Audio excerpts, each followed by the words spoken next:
여러분, 안녕하세요. 우리 주변은 항상 소리로 가득 차 있잖아요. 근데 이 소리가 사실 눈에 보이지 않는 어떤 힘의 움직임이라는 거 혹시 생각해 보셨나요? 맞습니다. 바로 파동인데요. 오늘 이 파동이 대체 뭔지, 그래서 소리는 어떻게 만들어지는 건지 아주 쉽고 재밌게 한번 파헤쳐 보겠습니다. 자, 그럼 시작해 볼까요?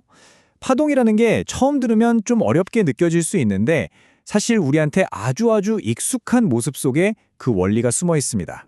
바로 이거죠. 잔잔한 물에 돌멩이 하나 딱 던졌을 때 퍼져나가는 이 동심원, 물결.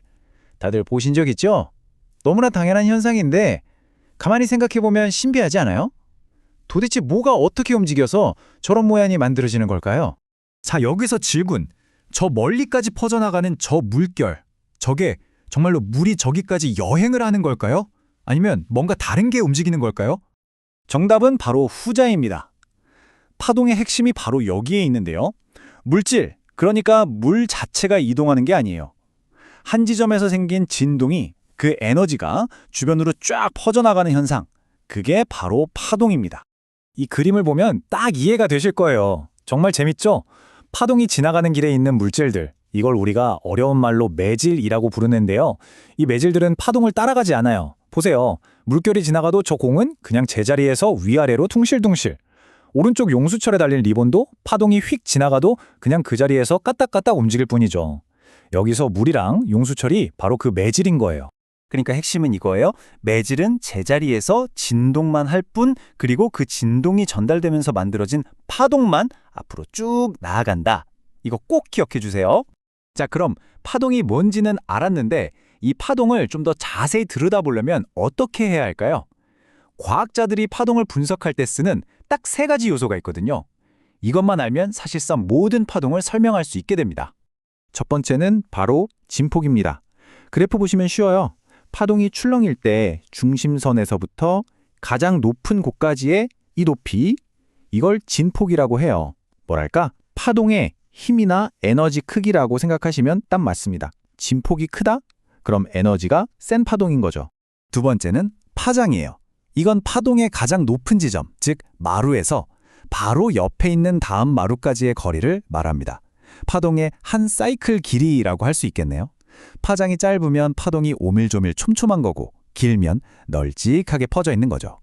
그리고 마지막 세 번째는 진동수입니다. 이름 그대로 얼마나 자주 진동하냐 이거죠. 딱 1초 동안 파동이 몇 번이나 출렁이는지를 세는 거예요. 단위는 헤르츠, HZ를 쓰고요. 이건 파동의 속도나 빠르기를 나타낸다고 보시면 됩니다. 1초에 많이 출렁일수록 진동수가 높은 거죠. 자, 그럼 진폭, 파장, 진동수 이런 특징을 가진 파동이 그냥 흔들리기만 하는 걸까요? 천만에요. 이 파동은 사실 엄청나게 중요한 두 가지를 전달하는 특급 배달부 역할을 합니다. 바로 에너지와 정보입니다. 이 표를 한번 보세요. 왼쪽은 에너지 전달, 전자레인지가 음식 데우는 거, 무선 충전되는 거, 심지어 몸속 돌을 깨는 의료기술까지 전부 파동이 에너지를 실어 나르기 때문에 가능한 일이에요. 그리고 오른쪽은 정보 전달. 우리가 매일 쓰는 라디오, 와이파이부터 저 멀리 바닷속 물고기를 찾는 어군 탐지기까지 전부 파동에 정보를 실어서 보내는 거죠. 정말 대단하지 않나요? 자, 지금까지 파동의 기본 원리에 대해 알아봤는데요. 이제 드디어 오늘의 주인공, 바로 소리에 이 모든 걸 적용해 볼 시간입니다. 네, 맞습니다. 소리도 파동의 한 종류예요. 어떤 물체의 진동이 공기, 물 같은 매질을 통해 우리 귀까지 전달되는 파동인 거죠. 그래서 중요한 포인트, 매질이 없으면 소리는 전달될 수가 없어요. 영화에서 우주선이 폭발할 때 쾅 하는 소리가 나는 건 사실 과학적으로는 틀린 거죠. 텅 빈 우주, 즉 진공 상태에선 소리가 전달될 매질이 없으니까요. 소리가 어떻게 우리 귀에 들리는지 그 여정을 한번 따라가 볼까요? 아주 간단해요. 첫째, 기타줄 같은 물체가 윙 하고 떨리면서 진동을 만들어요. 둘째, 이 진동이 주변 공기를 밀고 당기면서 파동으로 퍼져나가죠. 셋째, 이 공기의 파동이 우리 귀 속 고막에 도착해서 똑같이 떨리게 만들고요. 마지막으로 뇌가 이 고막의 떨림 신호를 받아서 이건 소리구나 하고 해석하는 겁니다. 정말 순식간에 일어나는 일이죠. 좋아요. 그럼 아까 배운 파동의 세 가지 요소 기억나세요? 진폭, 파장, 진동수. 이게 우리가 실제로 듣는 소리의 크기나 높낮이와는 대체 무슨 관계가 있을까요? 이제 그 비밀을 풀어보겠습니다. 결론부터 말씀드리면 소리의 크기는 진폭이 결정합니다. 왼쪽 그림처럼 진폭이 크면, 즉 파동이 위아래로 크게 출렁이면 큰 소리가 나는 거고요. 오른쪽처럼 진폭이 작으면 작은 소리가 나는 거예요. 정말 직관적이죠? 그럼 소리의 높낮이는요? 이건 바로 진동수가 담당합니다. 왼쪽처럼 파동이 아주 촘촘하게, 즉 1초에 여러 번 빠르게 진동하면 높은 소리, 꺄 하는 그런 소리가 나고요. 오른쪽처럼 파동이 널찍하게, 느리게 진동하면 낮은 소리, 둥 하는 저음이 들리는 겁니다. 그런데 여기서 좀 이상한 점이 있어요. 그럼 소리의 크기는 진폭, 높낮이는 진동수로 결정된다. 그럼 이게 다일까요? 예를 들어서 피아노랑 바이올린이 똑같은 도움을, 똑같은 크기로 연주한다고 생각해 보세요. 진폭과 진동수가 같은데 왜 우리 귀에는 완전히 다른 소리로 들리는 걸까요? 바로 여기에 마지막 열쇠가 숨어 있습니다. 그건 바로 소리의 음색이에요.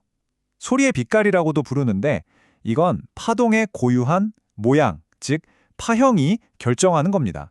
자, 이 그래프를 한번 보세요. 왼쪽이 피아노 소리, 오른쪽이 바이올린 소리의 파동 모양이에요.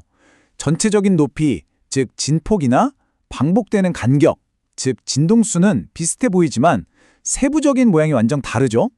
바로 이 고유한 모양의 차이가 피아노는 피아노 소리로, 바이올린은 바이올린 소리로 들리게 만드는 마법인 셈입니다. 그러니까 정리를 해보자면 이렇습니다. 우리가 듣는 세상의 모든 소리는 결국 이 세 가지의 조합일 뿐이에요. 소리의 크기를 정하는 진폭, 음의 높낮이를 정하는 진동수, 그리고 소리의 개성을 정하는 파형. 이 세 가지가 어떻게 섞이느냐에 따라 아름다운 음악이 되기도 하고 시끄러운 소음이 되기도 하는 거죠. 자, 오늘 이렇게 소리의 비밀을 파헤쳐 봤는데요.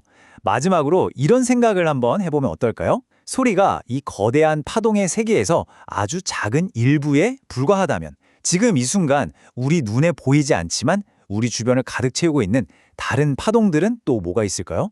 우리가 지금 보고 있는 이 화면의 빛, 스마트폰을 터지게 하는 전파, 이 모든 것들 역시 파동입니다. 어쩌면 우리는 거대한 파동의 바닷속에서 살고 있는 건 아닐까요? 오늘 이야기는 여기까지입니다. 감사합니다.